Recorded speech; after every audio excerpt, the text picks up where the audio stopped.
Big ideas need bold thinkers. Meet Dr. Ganesh Natarajan, Executive Chairman and co-promoter of GTT Data Solutions and a respected voice on the boards of several leading companies. A PhD from IIT Bombay with advanced programs at Harvard Business School, he has been recognized by EY and the Asia Pacific HR Forum for his leadership and impact. But titles are only part of the story. He is also the author of 14 books and a sought-after speaker at global forums, championing a powerful belief that skills, employment and entrepreneurship are the true engines of India's future. A thinker who challenges ideas, a speaker who inspires action, a writer who shapes perspective. Please welcome Dr. Ganesh Natarajan.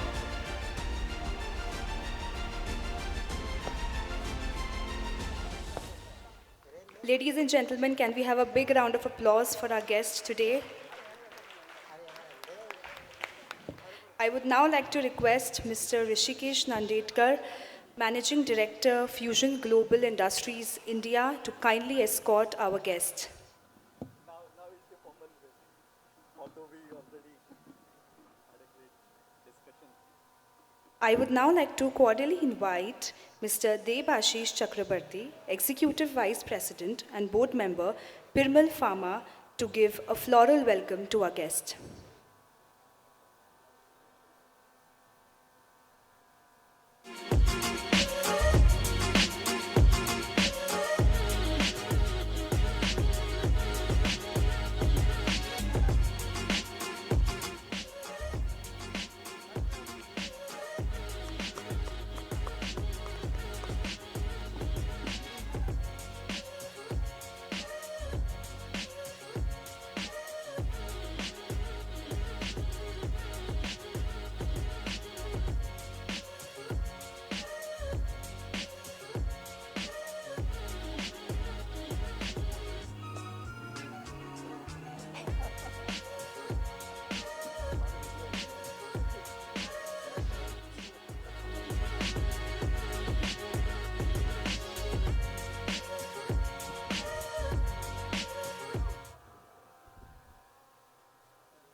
Is it done? Thank you. Thank you, Baba. Thank you so much. It gives me immense pleasure to now invite Mr. Navi Ramawat, Director, Indira Securities, to present a memento to our special guest today.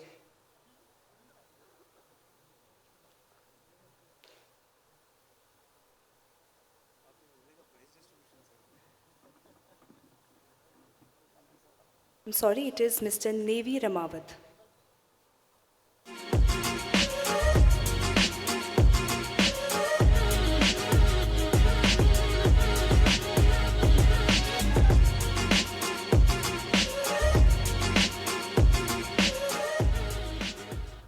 Thank you so much. It gives me immense pleasure to now invite our special guest to say a few words in front of the audience, Dr. Ganesh Natarajan, sir. Please. Sure.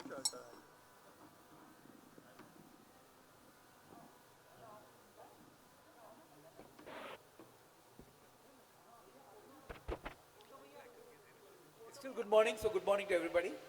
And thank you for inviting me. Indore is for me a very special place because my wife was born in Madhya Pradesh, and I still remember 20 years back when I came to Indore, and the then Chief Minister Shivraj Singh Chauhanji. So I was talking to him and I told him about this story. So in his opening address, he started by addressing me ki Madhya Pradesh ke Damad Sri Ganesh Natarajan. So I said, this is like unbelievable back home feeling. So I try and come here every year at least once. So thank you, IMA. I was telling many of the office bearers that IMA is recognized in the National Council of All India Management Association as one of the top 3 local management associations. And looking at this audience, I have no doubt it is worthwhile. So thank you for being here. You've had 2 very serious sessions, so if you don't mind, let me have some fun. Because too much of serious talk and you'll all be looking at your phones, and the TV camera will catch all of you looking at your phone, so it's not a good idea. You by all means look at your phone, but not right now, for heaven's sake. I have this completely crazy title of my session. I've forgotten it also. It says Punch Card to AI Code Aisa Kuch. I'm not that old, okay? Because when I started my career, the punch card system had kind of gone out. So I still remember I wrote one computer program in a very old language called COBOL, and I actually had to punch cards for it. And of course, in the compilation, it came back with lots of errors. So after that, I never tried punch cards again. So then I switched to other simpler languages. So what I thought I'll do is, I'll talk. How much time do I have, boss? 15 minutes, 20 minutes? What? Yeah, take your. No, I don't want to overshoot. I'm sure everybody is wondering when will he finish. So let me take about 15, say 18 minutes, and then of course, if you have time, I always love to answer questions, but I'm sure he will answer questions. So just to give you a little background, I grew up in Eastern India with a name like Ganesh Natarajan. You would expect Kerala, Tamil Nadu, nothing like that. But I was born in Calcutta, grew up in a little village outside Ranchi in Jharkhand, and my entire life has been about getting out of that rut. Seriously. I remember doing my first TED talk 15 years ago on a topic called Funtush and the Beanstalk. Why Funtush and the Beanstalk? Because my best friend growing up in the villages of Jharkhand was a little boy called Funtush. To this date, I promise you, I don't know what his real name is, because nobody can have a real name called Funtush, but he was called Funtush. And why did I talk about Funtush and the Beanstalk? Because for all of us in this room, many of the students sitting at the back, I think our best beanstalk has been education. So clearly the education you get in the IPS Academy, many of the students I met this morning, or any other college for that matter, is what, if you take it seriously, will take you to success. So my beanstalk very much was education. Because when I finished my school in a literal missionary school just outside Ranchi, I was not really capable of getting into IIT at that point of time because they didn't really teach enough physics, chemistry, maths. And I remember going and talking to my principal. His name was Fitzgerald, so we called him Fitzy. So I told him, Fitzy, if I don't get into IIT, what will happen to my life? He says, you don't worry. We have taught you good English speaking skills and you will succeed in your life. So when I look back, at maybe 40 years of my career, it's true that at the end of the day, what most Indians do not like to do is communicate. I don't know why. Young students are very happy to just sit in a corner and read a book or maybe do their WhatsApp nowadays or post on LinkedIn. But we don't spend enough time in talking to people. And I completely agree with what Mr. Shah said. Building relationships, communicating, I think that's very, very important. So that's something that's kind of taken me through my life. So after school, I went to Birla Institute of Technology, Mesra, which was the closest engineering college my mother could find to send me. And after that, it's been a crazy educational career. As you heard, I went to NITI, which is now called IIM Mumbai. Then after 10 years of becoming a CEO, I went to IIT Bombay, not full-time, part-time, to do my PhD in knowledge management. And again, after another 5 years, went to Harvard Business School, 10-week sabbatical to do my AMP. So my life has been 3 tracks. One is, of course, corporate, which I have some level of success, and I'll talk about that. The second is social work, because I do tremendous amounts of work, because that's the way I was brought up in Jharkhand, really caring for people outside.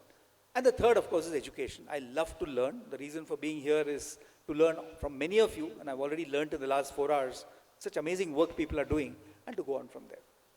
So I will talk a little bit about episodes in my career that shaped my thinking. And from there, I will draw this conclusion on what does innovation mean. The title of this theme is, Innovating India with all the SWAs. What does it really mean for us in this extremely important time? I was just telling somebody that 3 days back, I was at the NASSCOM technology conference, and 11 o'clock at night, I forgot to switch off my phone. And I get this urgent call. I thought, my God, who's going to call me at 11 o'clock? And it was the anchor from CNBC Awaz. He's saying, sir, सुनने में आया है कि Claude ने कोई ऐसा एक technology बनाया जो कोबॉल कोड को instantly convert कर देगा. So I said, okay, I'm just waking up, okay. Then he says, ये भी सुनने में आया है कि 95% of computer code in the world is made of COBOL. I said, okay. Third, he said that, look, so does that mean, look at the arithmetic, 95% of Indian employees in IT, matlab 60 lakhs में से 95% will all lose their jobs tomorrow morning. Then I woke up. I said, yaar, kya bol rahe ho tum? Such things don't happen. But the stock markets are such finicky things that, they crash the minute Claude says something. There was a wonderful WhatsApp joke, I don't know how many of you saw it, saying that all that Claude has to do, it doesn't need to raise money. He just has to short IT stocks and then make an announcement. Next morning it can make tons of money. So that's the vagaries of the stock market. And I will tell you a few stories which say that, look, these things are not going to happen in as bad a fashion as we worry they will. At the same time, we have to take innovation seriously. Otherwise, in any case, we're all dead. Forward to, I started my career in manufacturing, then moved to run a company called Aptech. I'll talk a little bit about that later. But forward to 2001. 2001, I moved to the city of Pune to take over a little 30 crore software business called Zensar Technologies. And I still remember 2001, if any of you in IT will remember, was the worst year of the IT industry. A, because this whole dot-com fever had busted. You know, what was called B2B commerce and B2C commerce was hilariously known as back to Bangalore, back to Chennai, because all the people were coming back. And at the same time, the big opportunity that the IT industry got, which was the Y2K problem, you know, fixing the date change, was also over on 1st of January 2000.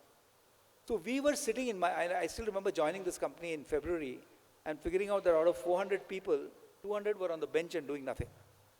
And the balance 200, 150 were on what is famously called body shopping, assignments where they were being paid because they were in US, but they were Zensar employees. And I took this great decision saying that, look, we should shut down this body shopping business and become a serious projects company. And my board, we were already a listed company at that time, said, Bhaiya, jo 30 crore revenue hai, wo bhi 20 crore mein jayega, 15 crore. I said, don't worry. Give me 3-4 months and we'll fix it.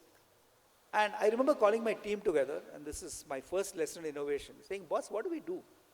I mean, Infosys is already such a big company, and Mr. Narayan Murthy was my mentor even then. And Mr. Murthy said, are you mad taking on a 30 crore company? TCS was already started in way back in the 80s by Mr. F.C. Kohli. And one of the young people who was working for me, he came and said, boss, let's do something innovative. I said, yeah, I've heard the word innovation for too long. Ye karna kya hai? So he said, look, let us say that we are the world's first programmerless programming company. Today, of course, with AI, everybody is a programmerless programmer because AI does all the programming, but this is today. I'm talking about 2001. I said, what does that mean? He said, no, there is a company in California which is going bust because of .com, but they have this tool which automatically converts what we call use cases, which is, I mean, if you give a concept saying, I want to do this for my hospitality business, it'll automatically create computer programming in Java or .NET, the languages of those days. It sounds incredible, but let's say it. So I said, where is this software? He said, software, I just have the idea. We can make it. Don't worry about it. Don't worry about the software. It's a question of what do we tell the marketplace. So I remember we sat down and wrote 500 letters or emails to 500 CIOs and CEOs of the Fortune 500 companies, because we wanted to only work for the big companies. So when you send 500 mails in 2001, how many responses do you think you get? Anybody? 100? 5 is not bad. We got 3 responses, okay? 2 of the responses were, don't waste our time with crap. Okay, we've heard this before, nothing like this works. One person, interestingly, and this one person from a very big company called Marks & Spencer, all of you have heard of Marks & Spencer. I still remember his name, Mr. Stewart Senior. So I got a mail from Mr. Stewart Senior saying that it's a very interesting idea, and whenever you're in London next time, come and have a cup of tea and we can discuss your technology. So we are sales guys. So I wrote back to him immediately saying, Mr. Senior, it's so surprising. Day after tomorrow at 4 o'clock, I'm in London. So by the way, it just happens by sheer coincidence. And can we meet? So he didn't believe me and I didn't believe him. But he said, okay, drop it. So me and this guy, Dilip, who was my ideas guy. So we went. Dilip made a fantastic presentation as though we had complete cloud code and everything ready to do all the conversion. And I remember we were so impressed with ourselves. And Mr. Senior is looking out of the window in London and saying, I hear you, and pigs will fly one day. What is this sarcasm here? Pigs will fly one day. So we went back, very disappointed. 2 weeks later, Mr. Senior called me and said, you know, you came up with this fantastic idea. I'll give you a challenge. We are already giving one assignment to Capgemini and Wipro, who are their big partners. We'll give it to you also. You show me that you can do this. So I told Dilip, abhi to mar gaye, because we have nothing. We only gave an idea to somebody. He said, don't worry, boss. We will hire them. Pune was very cheap in those days. So we hired 30 programmers, made them work round the clock for 4 weeks, and we delivered. And we told Mr. Senior, everything has been delivered by automation technology. We don't employ any programmers, etc., etc. And he actually became a $15 million business for us over the next 5 years. And I won't bore you with that, but I'm saying if you look at the history of Zensar, and there are lots of case studies written about it, we grew from 30 crores to 3,500 crores in 15 years. The first 7 years was using this innovation. Because obviously we then went out and built the technology. We created a product called solution blueprinting, which is what I call product innovation. Created a service around that, which was actually automated migration. So both the product and service were very different in those days from what a TCS or an Infosys or a Wipro was offering. Then around 2008, when we had become about 1700 crores, so then again, if you remember, any of you remember the stock markets, the subprime crisis happened in 2008. And at that time, I remember I was chairman of NASSCOM, the industry body, and I remember talking in Wall Street in New York, and people said, now the industry has been growing at 15% a year, will you guys degrow this year? I said, nothing doing, we'll grow at 5% this year also. And by the way, we grew at 5.3% that year, so I was just lucky. Like even now when NASSCOM is saying industry is growing at 6.9% and will grow, I mean, we are hoping it will grow. We are hoping innovation will happen and somebody will make it grow in spite of all the problems that we see there. So after the subprime crisis, we had to change tack. And then we chose digital as our main agenda, and digital innovation became our mantra. And we got many new clients because of that, and which is why we grew from the next 1,500 crores, another 2,000 crores. So very successful story. And if I think about it and I put a label on it, it was purely product and service innovation. Without that, we would be non-existent as a company. So if any of you are young people building a new software company, that's my advice to you. Innovate, innovate, innovate. Move backwards 10 years. I was 32 years old when I was headhunted to become the CEO of this company called Aptech. Today, most people have heard of Aptech. Aptech was, along with NIIT, was one of the big computer majors. But when I was headhunted, I had no idea what was computer education. And like a young person who didn't have enough knowledge of the market, my first CEO job, so I remember asking the founder, saying that, look, what is the revenue of this company? And he said, we do about 4 crores. We have 7 computer training centers. And NIIT was doing 72 crores at that time. So we were 1/18th the size of the largest player in the industry. But I was young and I said, it doesn't matter. It is only after I joined that I found that of 4 crore revenue, we were making a 10 crore loss. Now that is something. First takes caliber to make 10 crores loss on 4 crore revenue, but we were doing it. So then I said, look, I mean, I've left a good job and I've come and joined, what do I do? So same thing, we got our team together and we started asking the fundamental question, saying, how do we change this loss-making situation? Because if I give you the statistic, we were running 7 computer education centers, mainly in Bombay and Pune and etc., etc. And we had 2 franchise centers, one in Jamshedpur and one in Calcutta. And we were so scared of the franchisee, we are making losses, how do we expect him to make profits, that we used to avoid meeting them. I remember my first day as CEO, I was told, boss, you please sit in this room, because in the other room we are talking to the franchisee, so I don't want him to see you. We started worrying, saying that, look, how can we run a business when our business partner is not expected to do well? So my first thing there was to say that, look, let us change this model here. We must stop running our own centers and we must work for the franchisee. And again, to cut a long story short, 2001 when I left Aptech, we were 1,400 computer education centers, 42 countries, 24 we were market leaders, including in China, where we ran 200 centers. Not one single owned center we added. Everything was franchise. Indore was very much a franchise, successful franchise. So that's how we made it. So what's the innovation here? The innovation is business model. That don't think that you are the boss and your business partner or your network or your dealer or your franchisee or whoever is somebody who has to listen to you. But I used to be what I call the first servant leader. So if I went to the city of Delhi where we had 14 centers, I would go with the marketing campaign and I would present the marketing campaign. I said, Bhaiya, tum log ka paisa hai, you decide. If you like what I'm telling you, collaboratively let's advertise. Otherwise we'll not do it. And this model is a very tiring model. Because every day you're waking up saying, I have to sell to somebody. But like we sold to Stuart Senior and Marks and Spencer later, I said, let's try and make this happen. And Aptech was a great success story. I mean, it was fantastic. It was listed on the London Stock Exchange, etc. And I moved from computer training to software purely because we felt that there was a difference. Last story I'll tell you. This is the entity that we then started. When I left Zensar in 2016, I said, let's do something different. And my wife had started this small company called Global Talent Track. GTT was an interesting company. It was started off like Aptech and NIIT in computer training, But we quickly found out that the market had completely changed. Like today, the software market has completely changed. But how had the market changed? The market had changed because students did not pay money anymore to get an education, not a computer training at least. They said, show me the job and then I'll pay you the money. So we said, let's reverse our entire model. Okay, so we went to many of our friends who were in the industry. I mean, obviously having been chairman of NASSCOM, I pretty much know and knew every CEO in the industry. And we said, let us be your resourcing partner. You figure out, I mean, what is it? And those days were the days of 20%, 25% growth. I'm talking about 2016. So at that time he said, look, you go hire from any college that you normally hire, whether it's IIT or Anna University or wherever.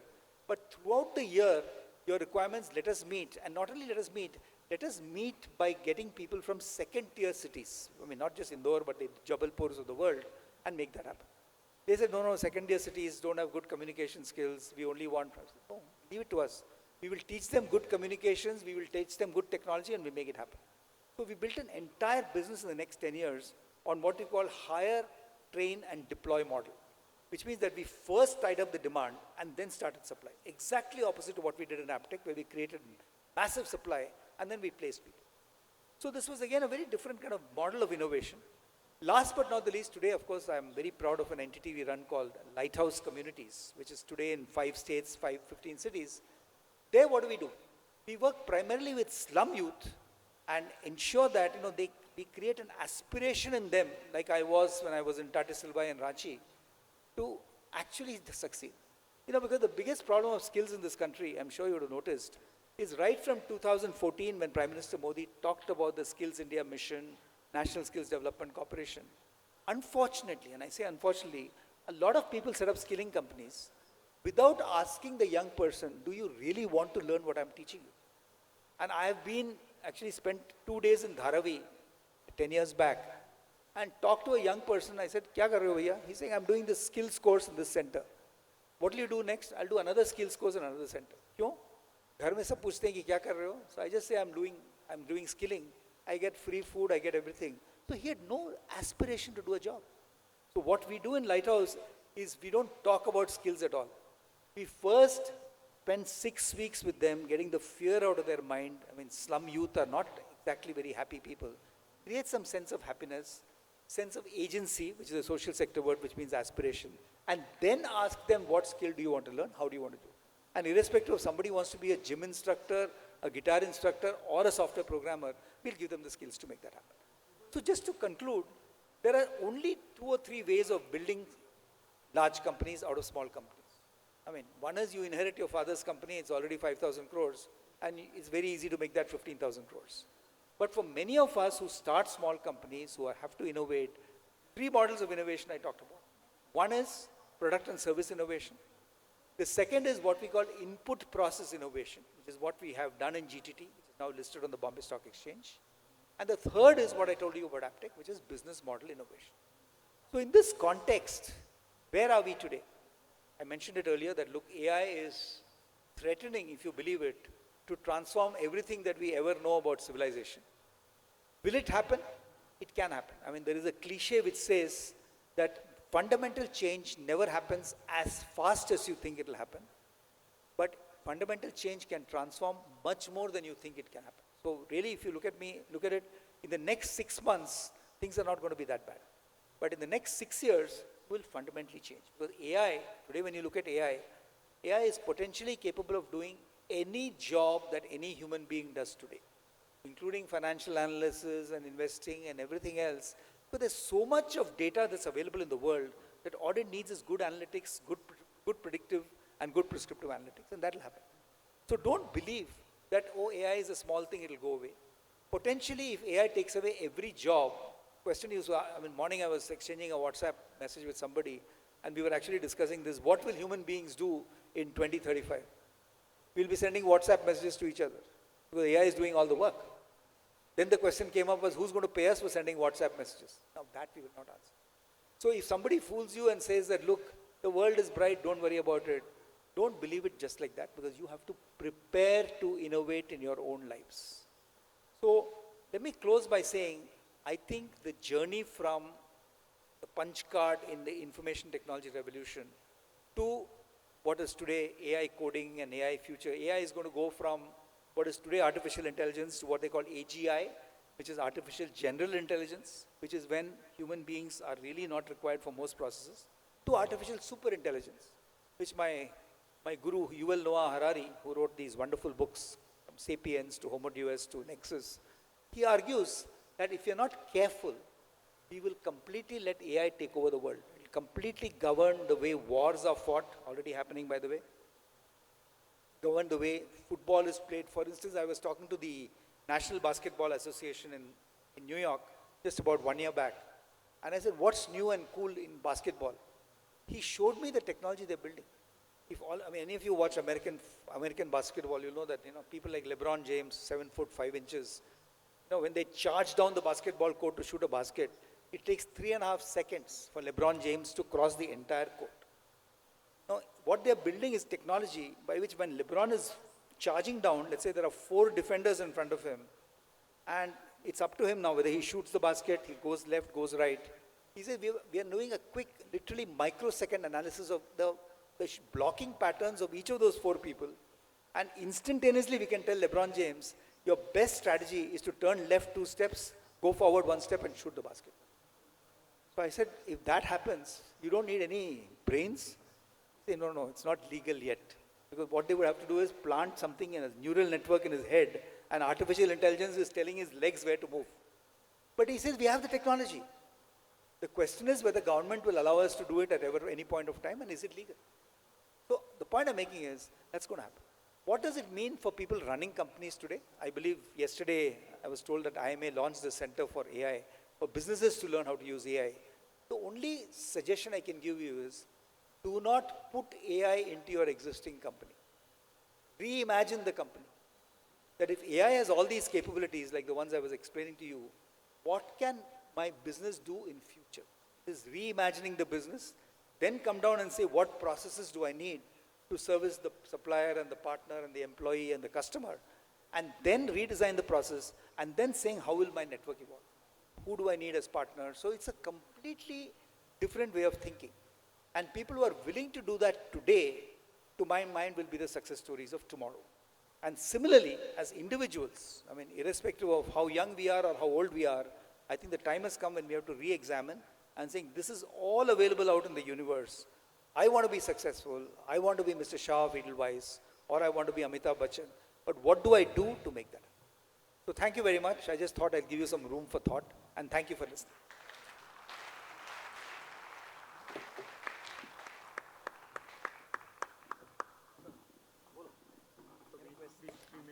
Thank you so much, sir. Your words were truly enlightening and enriching for all of us. May I now request Mr. Rishikesh Nandedkar, Managing Director, Fusion Global Solutions India, to kindly brief the entire session. Thank you, Dr. Natarajan. What a phenomenal story and what a phenomenal journey, talking through the episodes of your life, going through the 3 phases, and there's so much that everybody can take away from what we have heard in last 25 minutes or so. I have taken some notes as we go along, and I do have a question at the end as well, as we go through it. But talking about the episodes of life and the Zensa story, the Aptic story, what a phenomenal story, taking from 7 centers to 1,400 centers across 42 countries.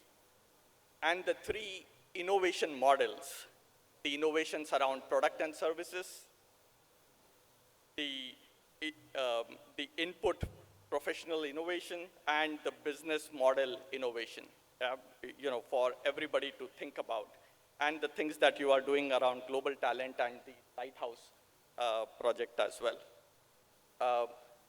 This is extremely critical as we look into everything that is coming down the line, and thank you for the nudge towards reimagining the whole thing, because if we start to build a bolt-on on an existing legacy technology, we would be doing a disservice to all the opportunities that we have with the AI.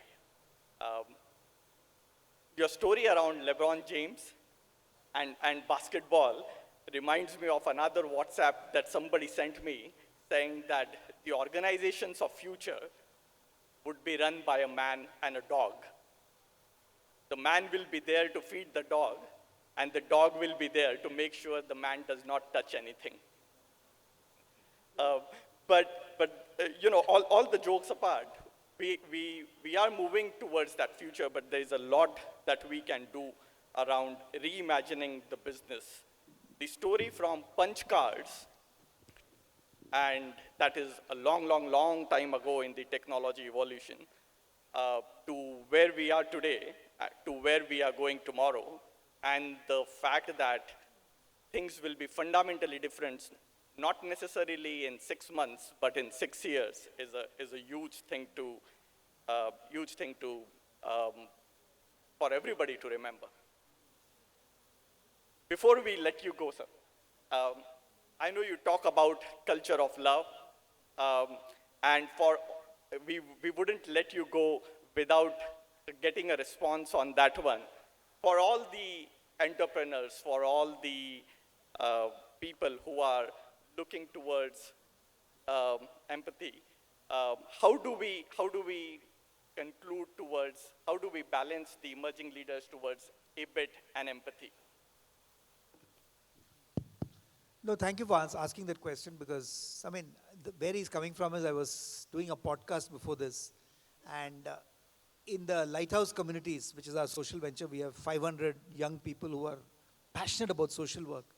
But we encourage each person to think a little, maybe take 6 months, but finally come up with a statement on what you stand for as a human being. And after a lot of thinking, especially including the stories I told you, I decided that for the rest of my life, I'm going to stand for love, inclusion, and happiness for myself and for others.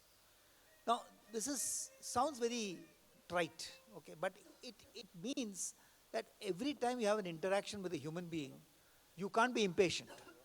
You have to listen carefully, you have to be able to respond, and it's very easy to brush away somebody like an Elon Musk could do, but we have to be genuine to our own intent. And if you look back over company like, for instance, Zensar Technologies, we had an attrition of less than 8% in an industry where 18, 20, 20% was the norm. But that was purely by making everybody feel that it is your company, your idea, and you're going to make it happen. Because today the times have gone when dictatorial CEOs like Jack Welch could actually build large organizations. Today it's people with passion, people who can share passion, that makes that happen. So I think that's a quick answer to your question, saying that, look, you can no longer build organizations by a dictator. It has to be done by a community impact. And if you can make the community resonate with your thinking and take that forward, that's true magic as far as I'm concerned. Thank you so much, sir. And we have a huge round of applause.